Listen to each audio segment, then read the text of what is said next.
ክርስቶስ ተንሥአ እሙታን በዐቢይ ኃይል ወሥልጣን አሰሮ ለሰይጣን አግዓዞ ለአዳም ሰላም እምይእዜሰ ኮነ ፍስሐ ወሰላም። በዓለም ላይ የምትኖሩ ኦርቶዶክሳውያን እግዚአብሔር ልጆች ሰላም እግዚአብሔር ይብዛላችሁ። ለጌታችን ለመድኃኒታችን ለኢየሱስ ክርስቶስ ብርሃነ ትንሣኤ እንኳን አደረሰን አደረሳችሁ። እንግዲህ ገብረ መስቀል ሚዲያ ነው። ከሆሳዕና ቀጥሎ ያለውን ሰኞ በለስ፣ ማክሰኞ አባይ ስልጣን፣ ረቡዕ ምክረ አይሁድ፣ ሐሙስ ሕጽበተ እግር፣ ዓርብ ስቅለት ብለን ተማምረናል። ስቅለቱን በተመለከተ እንግዲህ ያው ከጧቱ 1 ሰዓት ጀምሮ 1 ሰዓት ላይ ተማከሩ ይላል። ያው ሮብ የተማከሩት የወሰዱትን ዓርብ ደግመውታል፣ እንግደለው ብለው ማለት ነው። 1 ሰዓት ማለት ነው። 3 ሰዓት ላይ ደግሞ ለጲላጦስ አሳልፈው ሰጠውታል ማለት ነው። ጲላጦስ ወደ ሄሮድስ ልኮታል፣ ሄሮድስም ወደ ጲላጦስ መልሶታል። በአጭሩ ግን ጲላጦስ 3 ሰዓት ላይ አሳልፎ የፈለጋቸውን እንዲያደርጉ ሰጧቸዋል ነው ባጭሩ። 6 ሰዓት ላይ ሰቅለውታል። ከ6 ሰዓት እስከ 9 ሰዓት ጨለማ ዓለም ነበረች። እንግዲህ እዚህ ላይ እንደ ቤተክርስቲያናችን አስተምሮ የክርስቶስ ትንሣኤ 3 ቀንና 3 ሌሊት ብለን የምናስተምረው ጠዋት ከ1 ሰዓት ጀምሮ እስከ 6 ሰዓት ብርሃን ነበረ። ከ6 ሰዓት እስከ 9 ሰዓት ጨለማ ነበረ። ይሄ 1 ቀን ይባላል ማለት ነው። ከ9 ሰዓት እስከ 12 ሰዓት ብርሃን ነበረ። ሌሊቱን ሙሉ ጨለማ ነበረ። 2 ቀን፣ ቅዳሜ ሙሉ ቀን ብርሃን፣ እሁድ እስከ 10 ሰዓት ሌሊት ጨለማ፣ አጠቃላይ 3 ቀን ብላ የኢትዮጵያ ኦርቶዶክስ ተዋሕዶ ቤተክርስቲያን የምታስተምረው ይህንን ነው ማለት ነው። ይህም ማለት እንግዲህ ምንድነው? ዮሴፍና ኒቆዲሞስ ከመስቀል ላይ አውርደው በጎልጎታ ቀበሩት። አይሁድ እነሳለሁ ብሏልና እንዳይነሳ አንደኛ ድንጋይ በላዩ ላይ በትንሽ ሰዎች አቅም የማይነሳ ድንጋይ በብዙ የሚቆጠሩ ሰዎች አምጠው ድንጋይ ላዩ ላይ መቃብሩ ላይ አድርገዋል። ሁለተኛ ደግሞ ጥበቃ ይጠብቅልን ብለው ጥበቃዎችን ቀጥረው በመቃብሩ ዙሪያውን አቁመዋል። እነዚህን አድርገው እንግዲህ እነ ማርያም መግደላዊት ማርያም፣ የቅድስት ድንግል ማርያም እናት፣ የቀረዮጳ ሚስት፣ እነ ዮሐንስ ወንጌላዊ ራቅ ብለው ሁሉን ነገር ይመለከቱ ነበረ በረሃብ በጽም። በአጭሩ ግን እንደሚነሳ ተናግሮ ነበርና እሁድ 10 ሰዓት ላይ በራሱ ኃይልና ስልጣን ቅድም በተነጋ ክርስቶስ ተንሥአ እሙታን፣ ክርስቶስ ከሙታን ተለይቶ ተነሳ። በዐቢይ ኃይል ወሥልጣን፣ በራሱ ኃይልና ስልጣን አግዓዞ ለአዳም፣ አዳምን ነፃ ወጣው። ሰላም እምይእዜሰ ኮነ ሰላም፣ ከዚህ በኋላ ፍጹም ሰላም ለዓለም ይሁን ያድርግልን መድኃኔዓለም። እዚህ የዛሬ ውዳሴ ማርያምን ፈቀደ እግዚእ አግዞ ለአዳም ሕዙን ወትኩዘ ልብ ወያግባ በዝካት መንበሩ ሳሊ ለነ ቅድስት። የሰኞ ውዳሴ ማርያም ልቡ ያዘነ አዳምን እግዚአብሔር ነፃ ሊያወጣው ወደደ፣ ወዶም አልቀረም፣ ነፃ ወጣው፣ ወደ ቀደመ ክብሩ መለሰው ይላል። እግዚአብሔር አምላክ የሀገራችንና የሃይማኖታችን የቤተክርስቲያናችን የትናንት ልዕልናዋን መልሶ ነፃ እንዲያወጣን የአምላካችን እግዚአብሔር መልካም ፈቃዱ ይሆንልን። አሁን በመንፈቀ ሌሊት ተነሳ። ድንጋይ አንሱልኝ፣ መግነዝ ፍቱልኝ፣ አፈር በትኑልኝ ሳይል ተነሳ። ማርያም መግደላዊት፣ ሌሎቹም እነሱ መሆንም በየተራ ሄደዋል። እንግዲህ መጽሐፍ ቅዱስ 4ቱም ወንጌላውያን ይናገሩታል።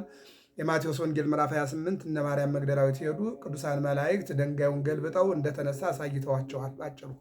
የዮሐንስ ወንጌል ምዕራፍ 20 ደግሞ ስንመለከት ማርያም መግደላዊት ምርር ብላ ስታለቅስ መድኃኔዓለም ራሱ መነሳቱንና ልትነካው ስትል አትንኪኝ እንዳላትና ይልቁንም ሁራ ንግር ለአርዳኢየ ከመ ተንሣእኩሙ እሙታን፣ ሴቶች ፈጥነው ሄደው ትንሣኤውን እንዲናገሩ እነ ጴጥሮስም እንዲሰሙ ሁሉም በአንድ ላይ ሆነው ትንሣኤውን መነሳቱን አምነው በዝግ ቤት እንዲቀመጡ ተነገራቸው። ሁሉም ተሰበሰቡ። ከዚህ የሚቀጥለው ታሪክ እመቤታችን የእናት ልብ መቼም ያው ከባድ ሐዘን ስለሆነ እንደዚህ ይላል። በነግ ብትሄድ ድንጋዩ ተገልብጦ መግነዙ ተቀምጦ አገኘች ይላል። የእመቤታችን ታሪክ ደግሞ ከሐዋርያት በኋላ ከሴቶች በኋላ ያለው ታሪክ የድንግል ማርያም ነው። ይሄ ለሃ ማርያም የሚባለውን እንደው ቀጥታ ስናነበው ምንድን ነው የሚለው? ምርር ብላ ስታለቅስ ጌታ ሰማያዊ ግምጃ ተጎናጽፎ አካሉ እንደ ፀሐይ አብርቶ መጦ ብታለቅሺ አትደክሚምን አላት። እናትን እንዴት ይደክማል? አይሁድ በመስቀል ላይ መግደል እንዳይበቃቸው ስጋውን ወስደው ሐዘን ጨመሩብኝ፣ አግኝቸው ቢሆን በተጽናነው ነበር አለችው። በ5 ሚስማር ቸንክረው በአንድ ጦር ወግተው ምራቃቸውን ተፍተው ሰውን ስጋው አልቆ አጥንቱ ተቆጥሮ ደሙ ፈሶ ገለውት መቆንጣጤ መራራ አጠጥተውት ይሄ አልበቃቸው ብሎ እንደገና ደግሞ እነሆ ልጄን ከመቃብር አስከሬኑን አውጥተው ወስደውታል። ይሄ እንዴት አያስለቅሰኝም አለችና ምርር ብላ ማልቀሷን ነገረችው። በዚህ ጊዜ በውኑ በጦር የተወጋ ጎኑ በችንካር የተቸነከሩ እጆቹንና እግሮቹን በአክሊለ ሦክ የተቆራረሰ ራሱን ስታይ ተጽናኝ ይሆንን አላት። ነገራት። ችንካሩ፣ ጦሩ፣ እጆቹ፣ እግሮቹ አጠቃላይ የተበሳሱትን እንደገና ደግሞ ሦኩ አክሊለ ሦኩ ከራሱ ላይ ገብቶ ወደ አንገቱ የወጣውን የተቆራረሰ ሰውነቱን አካሉን አይተሽ ትጽናኛለሽን አላት። ይልቁንስ አይሁድ በልጅሽ ተማምለውበታል። ተማምለውበታል። እንዲጠፋ እንዳይኖር ተማምለውበታል። አንቺ ግን ከሐዘንሽ ተጽናንተሽ ወደ ቤትሽ ሂጂ አላት ይላል። ነገሩን የምታውቀው ትመስለኛለህና እባክህ ያለበትን አሳየኝ አለችው ይላል።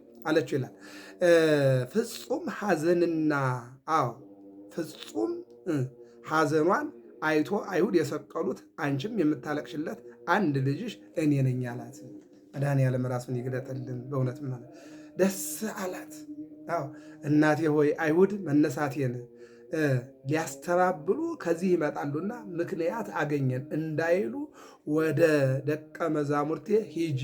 እነሱ በአንድ ቤት ተሰብስበው መነሳቴን አውቀው አምነው እየዘመሩ ታገኛቸዋለሽና ሂጂ። አይሁድ የኔን መነሳት አልተነሳም ለማለት ብር እየመዘኑ ሰው እየቀጠሩ ውሸት እያስመሰከሩ ስለሆነ አንቺን ካገኙሽ እሷ ወሰደችው ብለው ሌላ መከራ ይመጣልና ሂጂ አላት እናቷን ይላል። ሂጂ አላት እናቱን ይበቃሻል ልጅ እኔን ተሽኛል አይተሽኛል አላት ይላል። ከዚህ የሚቀጥለው እንግዲህ ጲላጦስ ነው። ጲላጦስ እንደምናውቀው ኢየሱስ ክርስቶስ በእውነት ንጹሕ እንደሆነ በልጆቹም በሚስቱም በሕልሙም አውቋል ባጭሩ። ነገር ግን ያው እንግዲህ አሳልፎ ሰጧቸዋል። አሳልፎ ከሰጠ በኋላ ግን በመስቀል ሆኖ የተደረጉትን 7 ታምራት አይቶ ደግ ሰው አሰቅያለሁ ብሎ አዝኖ ሳለ ጌታ በሕልሙ ሞቼ የቀረው መሰለህን? ማረኝ ብትለኝ እምርህ የለምን አለው ይለናል። ማረኝ ብትለኝ እምርህ የለም ወይ አለው ሲለው በሕልሙ ትዝ አለው። በሕልሙ ነው የነገረው እኮ ቀጥታ ማረኝ ብትለኝ እምርሃለሁ እኮ አለው ነው የሚለው። በኋላ ግን በነግ መርምርልን አሉት። ተሰርቋል፣ የለም ወስደውታል፣ መርምርልን፣ በምርመራ መታወቅ አለበት አሉና ሁሉም ተነሱ ይላል። የመጀመሪያዎቹ ተመርማሪዎች ምን አሉ? ጴጥሮስና ዮሐንስ ሰረቁት። አንደኛው ይሄ ነው። ጴጥሮስና ዮሐንስ ሰረቁት። ሁለተኛዎቹ ደግሞ 12 ሐዋርያት ሰርቀው ወሰዱት። ሶስተኛዎቹ ደግሞ ዮሴፍና ኒቆዲሞስ ወሰዱት። ይሄ 3 ምስክር ነው። አራተኛው ደግሞ እውነትን ንገረኝ ብሎ ቢገስጸው ከእንቅልፍ ስነቃ ከውሃ ጉድጓድ ተጥሎ አገኘ ነው። ይህንም ያደረጉ ደቀ መዛሙርቱ ይሆናሉ ብለን እንጂ ሲወስዱትስ አላየንም አለና መረመረ። አራቱንም ከግዞት ቤት አስገብቶ የ100 አለቃውን ከነጭፍሮቹ አስከትሎ ከመቃብሩ ሄደ ይላል። መግነዙን ደቀ መዛሙርቱ ወስደውትስ ቢሆን ኖሮ ባልተገኘ ነበረ። እዚህ ጋር ተኝቶ መግነዙ ባልተገኘ ነበረ። ደቀ መዛሙርቱ ቢወስዱት ከነ መግነዙ ነበረ አለና መግነዙን አይቶ መግነዙን ይዞ ያለቅስ ጀመረ ይላል። መግነዙን የኢየሱስ ክርስቶስ መግነዝ ይዞ እኔስ ጌታ እንደተነሳ ይህም መግነዝ እውር እንደሚያበራ አምናለሁ ብሎ 100 አለቃውን ቢዳስሰው የጠፋች አንድ ዓይኑ በርታለታለች ይላል። አቤት የኛ ጌታ! እንደዚህ እኮ ነው ክፉነት። ወዲያውም ዮሴፍ ኒቆዲሞስን ጠርቶ አስመሰከራቸው ይላል። አይሁድ እርሱ ከኛ እድል ፈንታ ጽዋ ተርታ የላቸውም፣ አንተ ተነሳ የምትለው ግን ያውልህ ከጉድጓድ ወድቆልሃል አሉት ይላል። ይሄ ለማርያም ማለት ነው። ሲናንበው ከ100 አለቃው ጋር ተሸክሞ አምጥቶ ከመቃብሩ አግብቶ ደንጊያውን ገጥሞ ጌታ ሆይ የአንተ ክብርህ የአይሁድ ሐሰታቸው በዚህ ሙት ይገለጽ ዘንድ እለምንሃለሁ ብሎ ለመነ። ሙቱ ተነስቶ በጌታ ቀኝ የተሰቀለ ጥጦስ መሆኑን የጌታንም ክብር መስክሯል። አይሁድ ፈርተው እየተንጫጩ ይሸሹ ጀመር። ያዟቸው፣ አትልቀቋቸው ብሎ ስጋቸው እስኪተፈተፍ ድረስ በጎመድ አስገርፏቸዋል ይላል። ይሄ ለሐማርያም ነው እንደወረድ የምናነበው ቃሉን ነው። ሐሙስ ዕለት ቅዳሜ ማታ የሰማችሁትን ለሐማርያም ነው እያነበብኩት ያለሁት። ይቀጥልና ወዲያውም ተነሳ ብሎ ከሄሮድስ ላከበት ይላል። ጲላጦስ በነገራችን ላይ ጲላጦስና ሄሮድስ ለብዙ ዘመን ተጣልተው ይኖሩ ነበረ። በጌታ ስቅላት ሰላም አግኝተዋል፣ ፍቅር አግኝተዋል። ለምን? የሰቀሉትና የገደሉት አምላክ የፍቅር የሰላም የይቅርታ አምላክ ስለሆነ እነሱ አንድ ሆኑ፣ እሱን ግን አንድ ሆነው ሰቀሉት ነው የሚለው። በኋላ ጲላጦስ ለሄሮድስ ምን አለው? የሰቀልነው የገረፍነው የተቀበረው አምላክ በእውነት ተነስቷል አለው። ምልክትም እሱም መግነዙን አይኑ የበራለትንና ከሞት የተነሳውን አያቸው ዘንድ ላክልኝ ብሎ ላከበት ይላል። እውነት መስሎት ላከለት ይላል። ሰዎቹን በሰይፍ አስመትቷቸው በሰማዕትነት አርፈዋል። እርሱም በሐሰት ከቄሳር አጣልቶ ከሚስቱና ከሁለቱ ልጆቹ ጋር በሰይፍ አስመትቶ በሰማዕትነት አርፏል ይላል። እንግዲህ ይሄ የውርለት ታሪክ ነውና እግዚአብሔር አምላክ የትንሣኤ ባለቤት እንዲያደርገን የአምላካችን መልካም ፈቃዱ ይሁንልን። በአጭሩ ግን የክርስቶስ ትንሣኤ በሰዎች በአራት ምስክርም እንዲሁም ደግሞ በተለያየ ነገር ሊመዘን አልቻለም። በእውነት ተነስቷል። ለዚህ ነው እንግዲህ ክርስቶስ በእውነት ተነስቷል እያሉ ሐዋርያት የመሰከሩት። የዛሬው የሰኞ ታሪክ ደግሞ እንግዲህ ማይዶት ይባላል። ይህን እናገርና እንጨርስ። ማይዶት ማለት መሻገር ማለት ነው። በዛሬው ድጓ ማይዶት ብሂል ፋሲካ ብሂል ማይዶት ብሂል ማይዶት ብሂል በዘቦቱ አዶነ ሞት ውስጥ ይወት ፋሲካ ማለት ማይዶት ማለት ነው። ማይዶት ማለት መሻገር ማለት ነው። መሻገር ማለት በሁለት አይነት መልኩ ይገለጻል። አንደኛው በዮሴፍ ምክንያት ወደ ግብፅ 70 ሆነው የያዕቆብ ልጆች ወረዱ። ከ430 ዘመን በኋላ በሙሴ መሪነት በአሮን አፈጉባኤነት እነሆ በቅዱስ ሚካኤል ጠባቂነት የኤርትራ ባህር ተከፍሎላቸው ደቂቀ እስራኤል አደው በእግር በደረቅ ተሻግረዋል ማለት ነው። ደረቁን ሊሻገሩበት የቻሉት ነሳ ሙሴ በትረ ጸለየ ወአማይተበ ውቱኬ በአርያ ትምህርተ መስቀል። ሙሴ በትሩን ያዘ፣ በበትሩ ውሃውን ከፈለው። ሙሴ የወልደ እግዚአብሔር፣ በትሩ የመስቀል፣ ባህሩ የግብፅ። ይህን ነው ቤተክርስቲያናችን የምታስተምረው ማለት ነው። እና ተሻግረው ወደ ከነአን ገብተዋል ማለት ነው። አሁን ወደዚህኛው ስናመጣው ደግሞ አዳም በመጀመሪያ በለስን በላ። መድኃኔ ዓለም ከሰማይ ሰማያት ወልጄ አሻግርሃለሁ አለው። እነሆ መድኃኔ ዓለም በቀራንዮ ተሰቅሎ የማነ እዴ የመጠክወሙ በቀኝ ክንዱ እንዲህ አድርጎ ወደ ሲኦል ቢያማትብ ሲኦል ተበረበረች። የሲኦል ነፍሳትን አውጡ ወደ ገነት። ከግብፅ አውጥቶ የኤርትራን ባህር አሻግሮ ከነአን እንዳስገባቸው በሲኦል የነበሩ ነፍሳትን ከአዳም ጀምሮ አውጦ ወደ ሲኦል አሻግሯቸዋል። ይሄ ነው ማዕዶት የተባለው። እዚህ ላይ የቤተክርስቲያናችን ታሪክ እንደዚህ ይላል። ወንዝን በድልድይ ወይም በኋላ ይሻገሩታል ይላል። እንደውም በክረምት እረኞች ምን ያደርጋሉ? ወንዝ ሲሞላባቸው በበሬ ጅራት ይሻገራሉ። አዳምና ሔዋን 5500 ነፍሳት በሲኦል ውስጥ የነበሩ ዳዊት ዋዲ በተስፋው ሀደረ ሥጋዬ እስመ ይታድጋ ውስተ ሲኦል ለነፍስዬ፣ ነፍሴም በሲኦል አትተዋትምና ሥጋዬ ደግሞ በተስፋ ታድራለች ብሎ እንደተናገረው ከ5500 ዘመን በኋላ ከሲኦል ወደ ገነት እግዚአብሔር አምላክ አሻግሯቸዋል። የተሻገሩትም በበሬ ጅራት አይደለም፣ የተሻገሩትም ደግሞ ሙሴ በትር አይደለም፣ በምሳሌው አይደለም፣ በአማናዊ በክርስቶስ በሱ መዳፍ እንዲህ አድርጎ ቀኝ እጁን የተወጋውን የተቸነከረውን ሰውነቱን እንዲህ አድርጎ ቢያሳያ ወኮነቶም ጥምቀት ሆነላቸውና ከሲኦል ወደ ገነት ተዛውረዋል። እግዚአብሔር አምላክ በእውነት ከሞት ወደ ሕይወት ከባርነት ወደ ነፃነት ያሻገረ አምላክ ዛሬም ነፃነታችን እንዲመልስልን መልካም ፈቃዱ ይሆንልን። እንግዲህ ቀጥሎ ምንድን ነው የሚለው? አንደኛ ቆሮንቶስ ምዕራፍ 10 ቁጥር 1 ላይ በባህር መካከል ተሻገሩ ይላል። ማንን? እስራኤልን። ይቀጥልና ደግሞ ዕብራውያን 11:29 ላይ በእምነት ተሻገሩ ይላል። አያችሁ፣ ሶስቱ ወጣቶች አናንያ፣ አዛርያ፣ ሚሳኤል አይለፍከነ ማእከለ እሳት ወማይ ወአውፅአከነ ውስተ ዕረፍት፣ በእሳትና በውሃ መካከል አሳለፍከን አንድም አሻገርከን ይላል። ምንድነው? እሳቱ ነዶ ነበረ።